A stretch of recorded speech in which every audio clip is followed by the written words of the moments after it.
Ce matin, c'est Landy qui a bien résumé et même conclu la prédication. Tu l'as conclu quand tu as prié « Puisse ma vie te plaire ». Et ce matin, le thème de ce message, c'est « Marcher avec Dieu, une destinée hors du commun ». Nous allons lire dans la Genèse au chapitre 5 et au verset 21 et 24. « Quand Enoch fut âgé de 65 ans, il eut pour fils Mathusalem. Après cela, Enoch conduisit sa vie sous le regard de Dieu durant 300 ans et il eut d'autres enfants.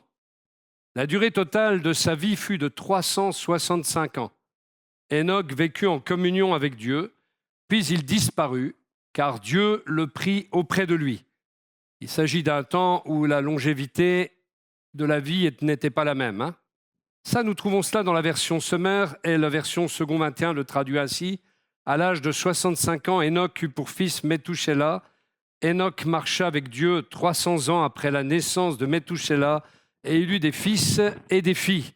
Enoch vécut en tout 365 ans.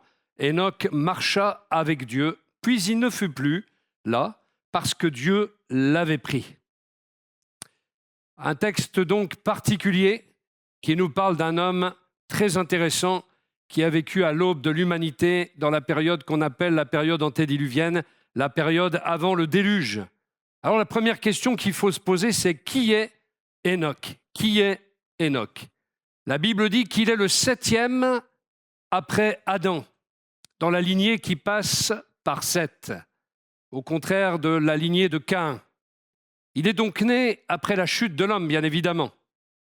Dans la Genèse, au chapitre 4, verset 25, nous trouvons ce texte qui dit « Adam s'unit encore à sa femme », et ça a lieu après la chute. « Elle mit au monde un fils qu'elle nomma Seth, car, dit-elle, Dieu m'a suscité une autre descendance pour remplacer Abel que Caïn a tué. Seth aussi eut un fils qu'il appela Énoch. » C'est à cette époque-là qu'on a commencé à prier l'Éternel. Et vous voyez que même après la chute d'Adam, eh bien, des gens de la lignée de Seth ont pu avoir une communion avec Dieu. Ils ont retrouvé le chemin de la prière, de l'appel à Dieu, le Créateur. Ils ont fait appel au Seigneur, ils ont crié à Dieu pour leurs besoins. Et donc, ça a permis à certains dans cette génération de gens eh bien, de marcher avec le Seigneur. Mais les plus nombreux étaient ceux qui ne marchaient pas avec lui, un petit peu comme aujourd'hui. Ça n'a pas changé. Les pourcentages, les proportions n'ont pas évolué à ce niveau-là, on va dire. Son nom à Enoch est quelque chose d'éloquent puisqu'il signifie « initié ». Ça veut dire « consacré »,« initié ». Et c'est exactement ce que Dieu cherche aujourd'hui. Il cherche des hommes et des femmes qui soient des adorateurs en esprit et en vérité, des personnes qui le servent avec joie et qui font des disciples de toutes les nations. Nous pouvons dire, à travers ce que nous en rapporte la parole de Dieu, que Enoch a été un homme qui a marché avec Dieu. Et nous allons nous attarder sur ce que ça peut vouloir dire, marcher avec Dieu. La Bible dit donc qu'à l'âge de 65 ans, il a dû se passer quelque chose dans la vie de Enoch. Il a engendré Mathusalem ou Methushélah et que c'est à partir de ce moment-là qu'il a marché avec Dieu. Alors peut-être est-ce le miracle de la vie qui l'a fait réfléchir, qui l'a fait penser, ou peut-être, eh bien, dans sa réflexion, la pensée de l'éternité étant dans le cœur de chaque homme, peut-être il a évolué à ce niveau-là dans son cœur, et en tout cas, il s'est tourné vers Dieu.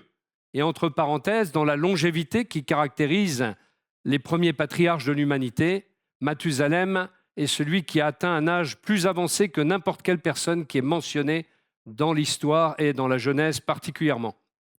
Que s'est-il passé donc pour que Enoch agisse ainsi ? On ne le sait pas vraiment, mais en tout cas le nom de Methushélah ne nous en dit pas plus puisqu'il signifie l'homme au javelot.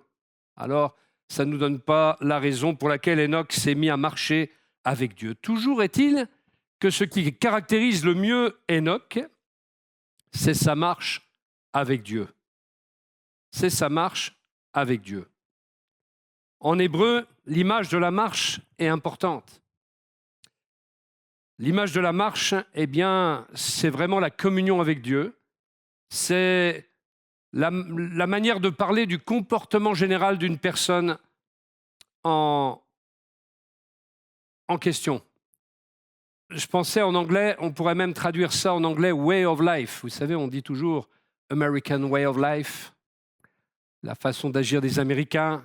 On pourrait dire le way of life, donc of Enoch.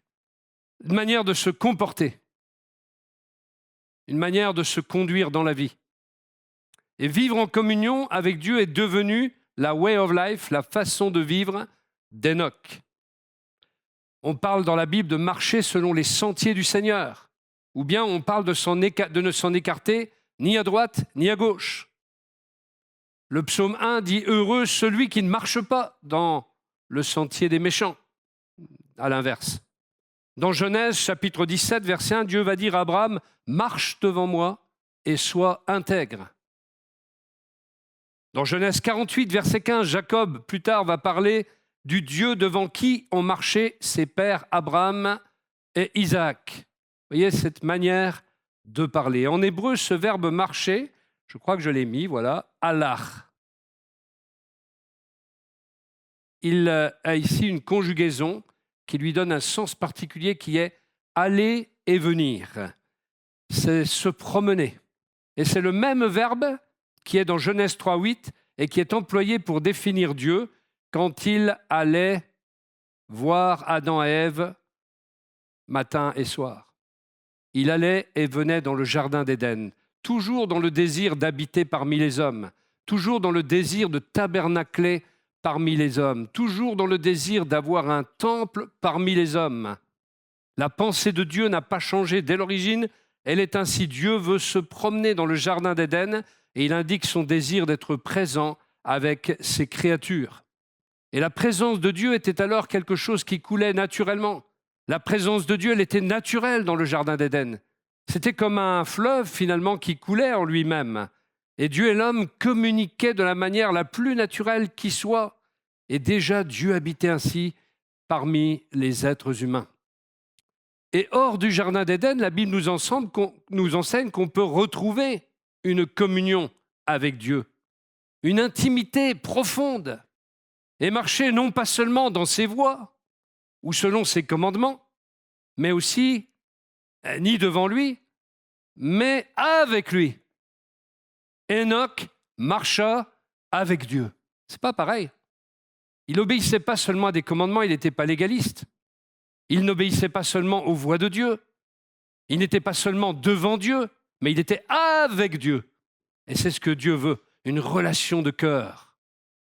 Une relation de cœur, que nous ne marchions pas simplement à la baguette, mais qu'on fasse la volonté de Dieu tout librement, par amour pour Dieu, par respect pour Dieu, par crainte de Dieu, mais cette sainte crainte qui est un respect et non pas une peur. Et c'est ça que Dieu veut, une relation étroite de cœur. Il s'agit ici d'une relation personnelle avec le Créateur, un compagnonnage, on pourrait même dire, avec lui sur les chemins de la vie. Dieu veut être notre compagnon et il veut que nous soyons ses compagnons. Enoch a donc appris un jour cela. Il est initié, Enoch veut dire initié, il a donc reçu une révélation. Il lui a été révélé que l'essentiel de la vie n'est pas la dimension matérielle ou même matérialiste, ni ce que l'on voit, mais ce qui est invisible, car les choses visibles sont faites des choses invisibles, nous dit la parole de Dieu. Il a perçu à travers la pensée de l'éternité qui est commune à chaque homme et qui était dans son cœur, eh bien qu'il y avait autre chose, que le monde terrestre a une vocation qui va au-delà de ce qui peut être pensé et imaginé. Voilà ce qui s'est passé dans le cœur d'Enoch. Il a reçu une révélation. Et comme Enoch, nous avons besoin de révélation lorsque nous lisons et que nous étudions la parole de Dieu. L'apôtre Paul consacrait beaucoup de temps à la prière pour les églises et pour les croyants. Et dans Colossiens chapitre 1, versets 9 et 10, il va dire « Voilà pourquoi nous aussi, depuis le jour où nous en avons été informés, c'est-à-dire de leur croissance en Christ, nous ne cessons de prier Dieu pour vous Nous demandons que vous soyez remplis de la connaissance de sa volonté, en toute sagesse et intelligence spirituelle, pour marcher d'une manière digne du Seigneur et lui plaire entièrement.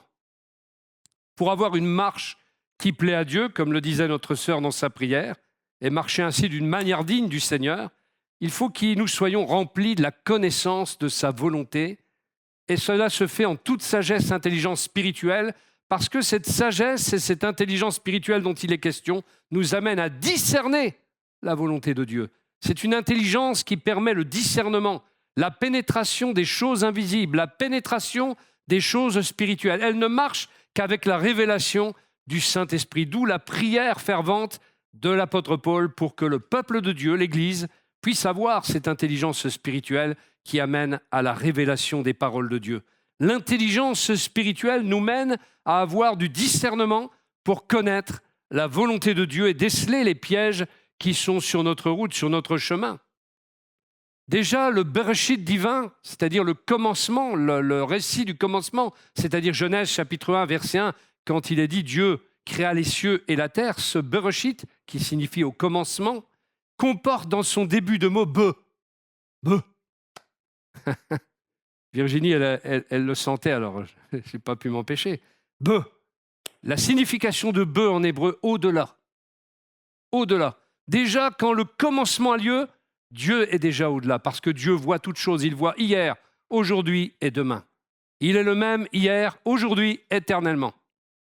Dieu voit tout en 3 dimensions. Pas nous, hein.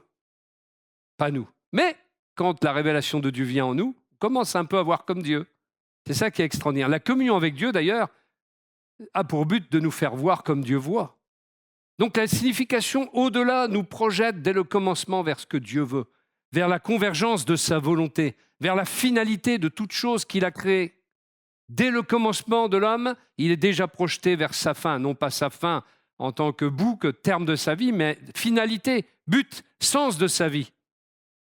Le but vers lequel il doit converger. Et c'est la raison pour laquelle une sentence biblique dit que mieux vaut la fin d'une chose que son commencement.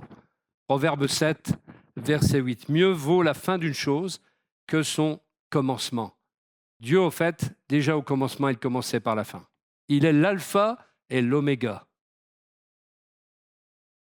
Nous apprenons dans la Genèse que la marche de Hénoch était une marche qui plaisait à Dieu. La Bible nous donne plus de révélations à propos d'Hénoch et de la nature de sa marche avec Dieu. Hénoch contrastait avec le peu de foi de son époque, avant le déluge.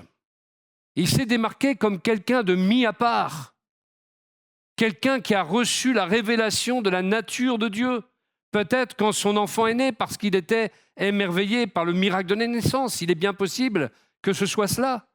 Et comme lui, nous sommes nous-mêmes initiés à un moment donné, c'est-à-dire mis à part, consacrés par le Seigneur, recevant la révélation du Fils de Dieu. À un moment, l'apôtre Paul va dire qu'il n'a pas reçu les choses qu'il a reçues dans sa pensée comme étant de la chair et du sang, mais il dit qu'à un moment, Dieu lui a révélé Jésus-Christ. Et un jour, à tous, chacun d'entre nous, Dieu nous a révélé Jésus-Christ, car on était tellement plongé dans les ténèbres qu'on était incapable de concevoir qui est le Christ dans sa plénitude, dans ce qu'il est réellement. Et c'est à travers l'œuvre du Saint-Esprit, à travers l'œuvre de la parole de Dieu, eh bien que cette révélation jaillit. Et nous avons alors été initiés, non pas par un secret comme dans des sectes, mais par la révélation qu'apporte l'Esprit de Dieu lui-même à notre esprit. Il s'est donc démarqué, Hénoch, comme quelqu'un de mis à part, quelqu'un qui a reçu la révélation de la nature de Dieu, peut-être quand son enfant est né, comme je l'ai dit. Et comme lui, nous sommes donc initiés, nous sommes mis à part, consacrés, sanctifiés par le Seigneur pour être différents de ce monde, comme Hénoch a eu une marche différente dans le monde dans lequel il vivait. Parmi ses contemporains, il a eu une vie différente de celle que les autres avaient. Et nous sommes différents, nous aussi, nous sommes rendus différents, et nous sommes censés apporter la lumière dont ce monde a désespérément besoin. Voilà pourquoi nous sommes sur terre. Et la Bible nous en dit un peu plus sur la marche d'Hénoch dans Hébreux chapitre 11, verset 5. L'Esprit de Dieu jette une lumière accrue sur ce qu'a été la vie d'Hénoch. C'est à cause de sa foi qu'Hénoch a été enlevé pour échapper à la mort, et on ne l'a plus retrouvé parce que Dieu l'avait enlevé. C'est tellement naturel dans le langage du Saint-Esprit. Avant d'être enlevé, il avait en effet reçu le témoignage qu'il était agréable à Dieu. Or, sans la foi, il est impossible d'être agréable à Dieu, car il faut que celui qui s'approche de lui croit que Dieu existe et qu'il récompense ceux qui le cherchent. Ça, c'est dans la seconde 21, et la traduction NBS nous dit « C'est par la foi qu'Hénoch fut transporté, de sorte qu'il ne vit pas la mort. On ne le trouva plus parce que Dieu l'avait transporté. En effet, avant d'être transporté, il avait reçu le témoignage qu'il plaisait à Dieu. Or, sans la foi, il est impossible de lui plaire, car celui qui s'approche de Dieu doit croire que celui-ci est, et qu'il récompense ceux qui le recherchent. » La pensée du verbe grec qui est employé ici, c'est que Dieu prenait plaisir à la vie d'Hénoch. Est-ce que Dieu prend plaisir à notre vie? Est-ce que Dieu prend plaisir à ta vie? C'est la prière de la sœur tout à l'heure. C'est une prière conforme à la parole de Dieu. C'est une conclusion conforme à la parole de Dieu. Et je crois que la conclusion pour chacun de nous aujourd'hui sera de demander, Seigneur, permets que dans ma vie, je puisse te plaire. Il est important que l'enfant de Dieu qui marche avec Dieu, qui est en communion avec Dieu, ait une vie agréable à Dieu, un comportement auquel Dieu prend plaisir. Marcher avec Dieu, c'est le comportement. Donc le comportement doit être mis en adéquation avec ce que nous croyons. Parce que croire en Dieu ne suffit pas. L'apôtre Jacques dira « Tu crois, eh bien tu fais bien, mais si tu crois seulement, les démons aussi croient et ils tremblent devant le sort qui les attend. » Un comportement auquel Dieu prend plaisir, une marche que Dieu agrée, une conduite qui est approuvée par lui. Voilà ce que c'est une vie qui plaît à Dieu. Une conduite qui est approuvée par lui. En effet, l'homme qui communie avec Dieu, l'homme qui marche avec lui, va commencer à voir les choses comme Dieu les voit. C'est en cela que le peuple qu'est l'Église, je le dis souvent, est un peuple prophétique, dans le sens où il voit les choses comme Dieu les voit, parce que par révélation graduelle, mais continuelle, eh bien Dieu nous fait voir sa cosmovision, la manière dont il voit notre monde. Et nous adoptons la cosmovision de Dieu dès la nouvelle naissance, dès notre conversion, à cause de l'œuvre intérieure qui se passe en nous et qui change complètement nos pensées à ce sujet. As-tu la cosmovision de Dieu? As-tu la vision de Dieu? Penses-tu comme Dieu pense? Si ce n'est pas le cas, il y a du mouron à se faire. Beaucoup de croyants ne voient pas comme Dieu voit et ne veulent pas voir les choses comme Dieu les voit. Ils ne sont que des croyants. Le disciple de Jésus, lui, entend, écoute, mais en pratique. C'est toute la différence. L'homme qui est en communion avec Dieu et veut marcher avec lui voit l'invisible déjà.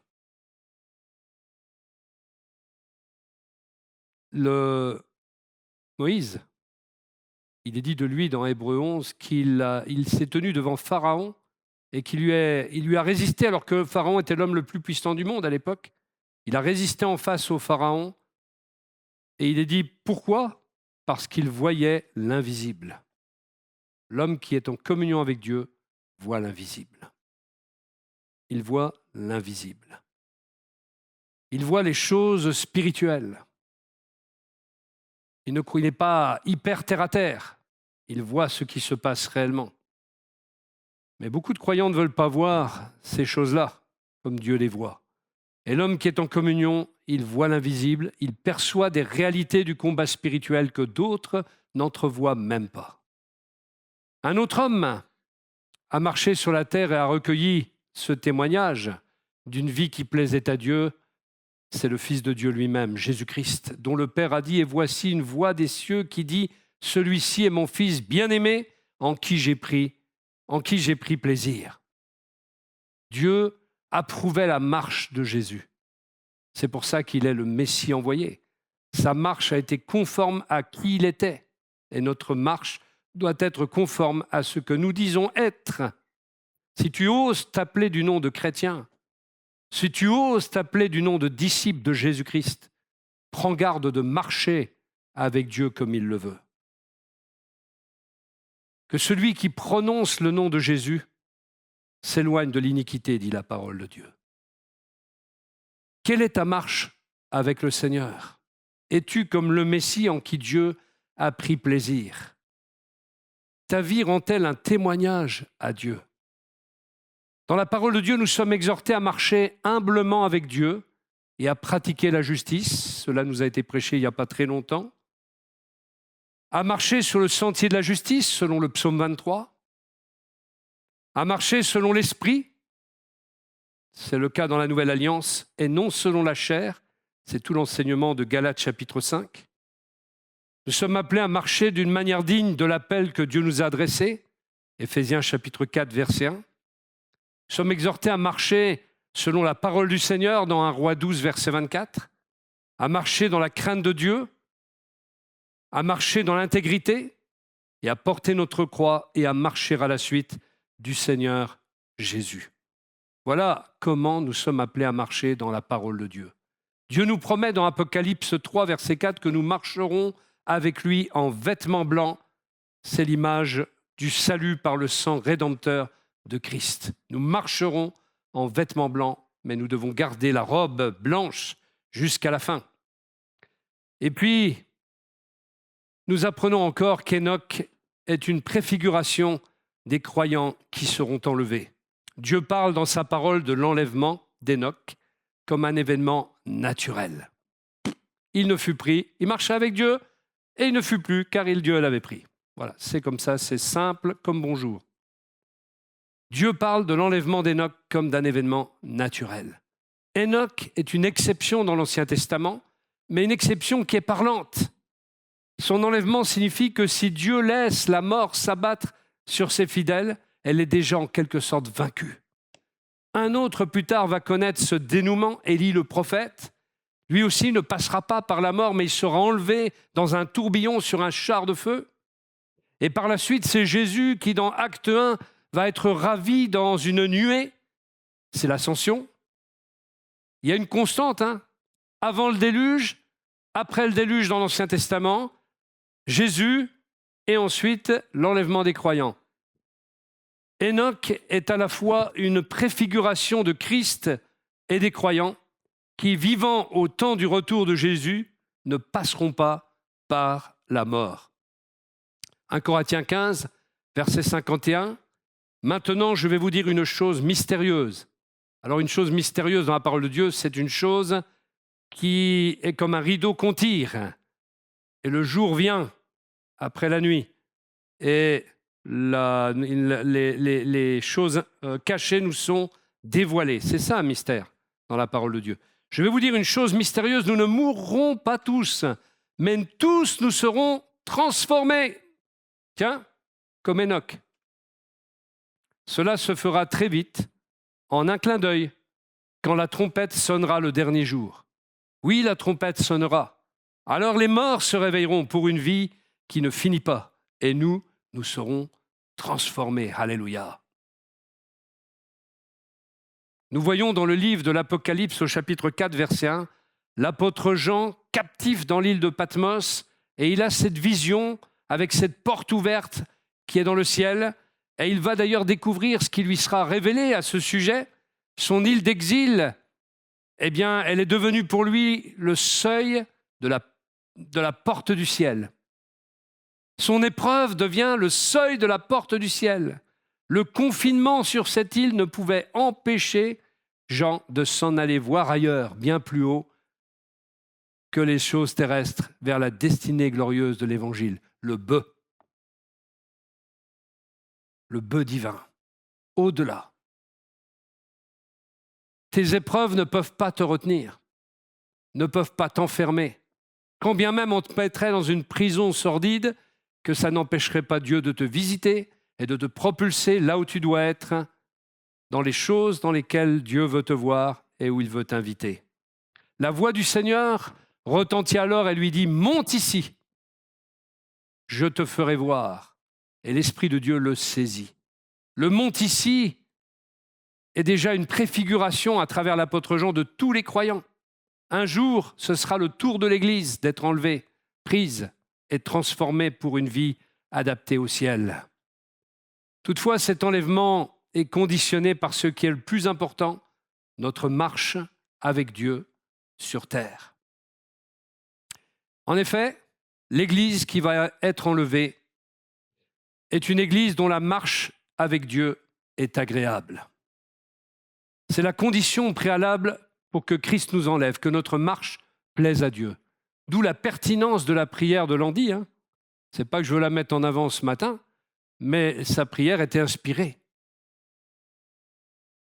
C'est la condition préalable pour que Christ nous enlève, que nous marchions d'une manière qui plaise à Dieu.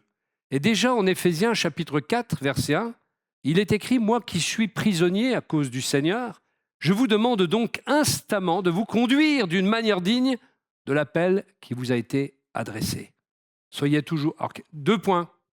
Qu'est-ce que c'est la marche d'une manière digne de l'appel qui vous a été adressé? Soyez toujours humble. Faites pas comme celui qui dit « Regardez, c'est moi le plus humble. C'est moi le plus humble de l'Église. » Déjà là, il y a un problème. Soyez toujours humble, aimable et patient. Supportez-vous les uns les autres avec amour. Et vous remarquez une chose? La marche agréable, elle a un rapport avec nos rapports entre nous. Tu ne peux pas faire n'importe quoi avec tes frères et sœurs. Caïn dira « Suis-je le gardien de mon frère ?» Eh bien oui, tu es le gardien de ton frère. Veillons les uns sur les autres. Ne parlons pas les uns sur les autres et ne disons pas de méchantes choses les uns sur les autres parce que nous sommes le corps de Christ, nous sommes l'Église. Et la Bible dit comment on doit marcher d'une manière digne de l'appel qui nous a été adressé. Soyez toujours humbles, aimables et patients. Supportez-vous les uns les autres avec amour. Supporter, c'est porter au-dessus de soi. Porter au-dessus de soi. Tout à l'heure, si on va faire une randonnée, imaginons que l'un de nous, dans la forêt, ait un problème, soit blessé. Dans l'armée, est-ce qu'on ne fait pas un truc? Il y en a un qui met sur le dos, puis il porte. Ou bien on fait un brancard et puis on porte le malade. Eh bien, c'est pareil. Il y a cette unité dans un corps militaire qui fait qu'on ne laisse pas les blessés derrière. Particulièrement certains corps d'élite, jamais on laisse derrière. Et si on laisse derrière, on va rechercher, au mépris de tous les dangers. C'est extraordinaire. Supportez-vous les uns les autres avec amour. Efforcez-vous de conserver l'unité que donne l'Esprit dans la paix qui vous lie les uns aux autres. Éphésiens 4, verset 20. « Mais vous, ce n'est pas ainsi que vous avez appris ce que signifie pour vous le Christ, puisque vous avez compris ce qu'il est et qu'on vous a enseigné, à vous qui êtes chrétiens, ce qui est conforme à la vérité qui est en Jésus. Cela consiste à vous débarrasser de votre ancienne manière de vivre, celle qui n'était pas agréable à Dieu, celle qui ne plaisait pas à Dieu, celle de l'homme que vous étiez autrefois, ou de la femme, et que les désirs trompeurs mènent à la ruine, à être renouvelés par le changement de ce qui oriente votre pensée et à vous revêtir de l'homme nouveau, créé conformément à la pensée de Dieu, pour mener la vie juste et sainte que produit la vérité. C'est pourquoi, débarrassé du mensonge, que chacun de vous dise la vérité à son prochain. Ne sommes-nous pas membres les uns des autres? Mettez-vous en colère, mais ne commettez pas de péché. Que votre colère s'apaise avant le coucher du soleil. Ne donnez aucune prise au diable. Amen. Tout ça a donc un rapport avec les relations à l'intérieur de l'Église. Éphésiens 4, verset 30. « N'attristez pas le Saint-Esprit de Dieu, car par cet Esprit, Dieu vous a marqué de son sceau comme sa propriété pour le jour de sa délivrance finale. Amertume, irritation, ce n'est pas des noms de démons, hein, c'est des noms de péchés. Ne vous en déplaise. Amertume, irritation, colère, éclat de voix, insultes. Faites disparaître tout cela du milieu de vous, ainsi que toute forme de méchanceté. Soyez bons et compréhensifs les uns envers les autres. Toujours essayez de comprendre l'autre. Pardonnez-vous réciproquement comme Dieu vous a pardonné en Christ. Voilà encore la marche, puisque nous sommes toujours dans le même contexte d'Éphésiens chapitre 4, la marche que Dieu aime, qu'il agrée, qu'il approuve. Et enfin, voilà que l'œuvre esquissée par le Seigneur au départ prend sa forme finale. Éphésiens 5, Marie, aimez vos femmes comme Christ a aimé l'Église. Il s'est donné lui-même pour elle, afin de la conduire à la sainteté, après l'avoir purifiée et lavée par l'eau de la parole, pour faire paraître devant lui cette Église glorieuse, sans tache, ni ride, ni rien de semblable, mais sainte et irréprochable. Vous avez bien compris qu'il ne s'agissait pas que de la femme, mais de l'Église. Parce que sans tache ni ride, il y a des femmes ridées, excusez-moi. Pas que des femmes, mais là, il est question de la femme. Excusez-moi. Oh, c'était juste pour vous embêter. Cette Église glorieuse, sans tache ni ride, ni rien de semblable, mais sainte et irréprochable.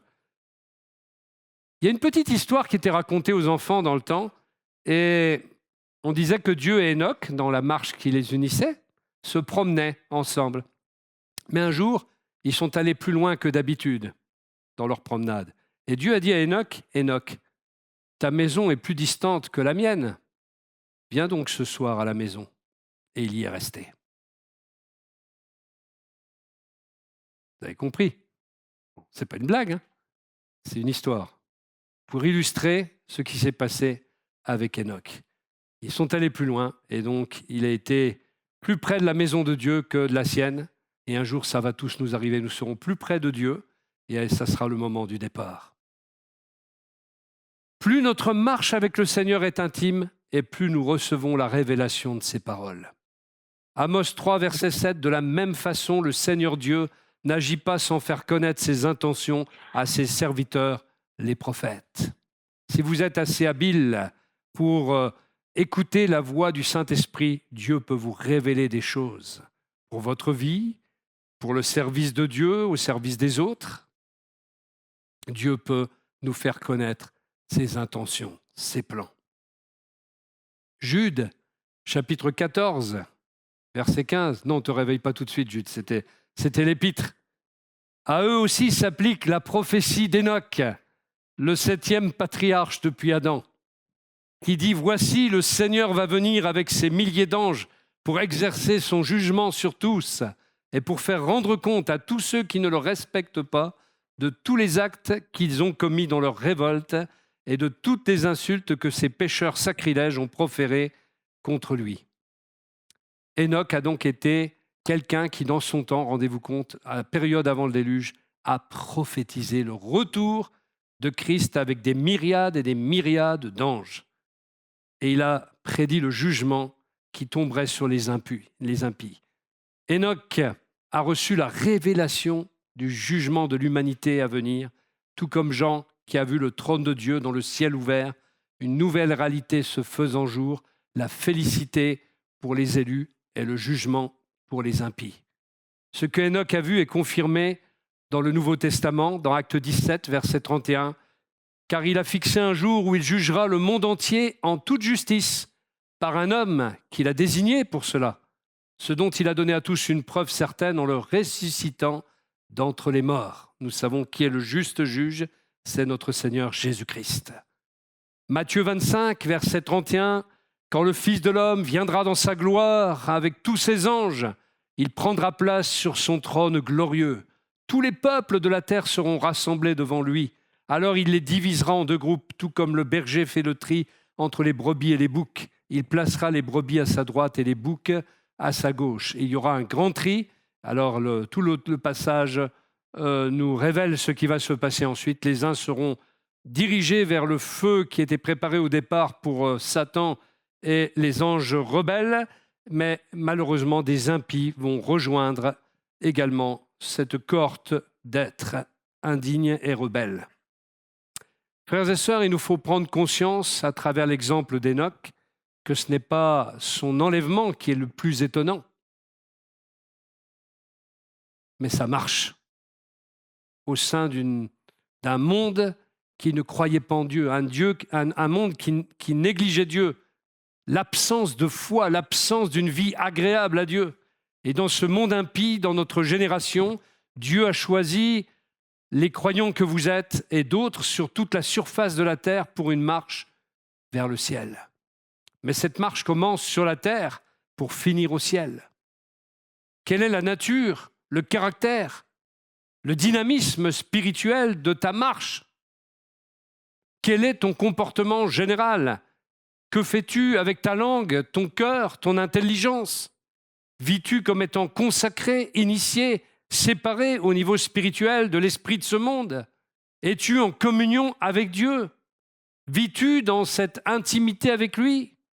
Quelle part a-t-il dans ta vie? Est-il le Seigneur de ta vie?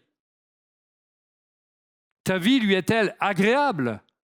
Prend-il plaisir à ta vie? Marches-tu de manière digne de l'appel qui t'a lancé? Telles sont les questions qui se posent à nous. Et de ce comportement général, de cette conduite qui est une marche dans la sanctification, dépend l'enlèvement des croyants et le tribunal de Christ qui en résulte et qui suivra cet événement particulier. Le mot consacré nous parle des sacrificateurs que nous sommes censés être, des adorateurs du Dieu unique et véritable et de son Fils Jésus-Christ qui rendent un culte par le Saint-Esprit. Dans Ésaïe 62, il est écrit « Oui, pour la cause de Sion, je ne me tairai pas, et pour Jérusalem, je ne me donnerai aucun repos, jusqu'à ce que sa juste délivrance brille comme l'aurore et son salut comme un flambeau qui brûle. Alors les nations pourront voir comment justice t'aura été faite, et tous les rois contempleront ta gloire. Et l'on t'appellera d'un nom nouveau que l'Éternel te donnera. Tu seras dans la main de l'Éternel une couronne rayonnant de splendeur et un turban royal dans la main de ton Dieu.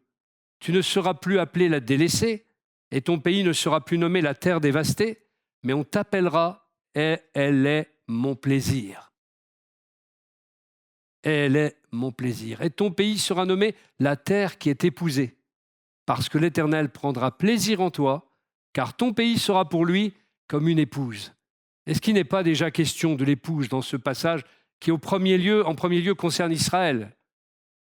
Ayons l'honnêteté de le dire. Mais transposé prophétiquement, il concerne aussi l'Église.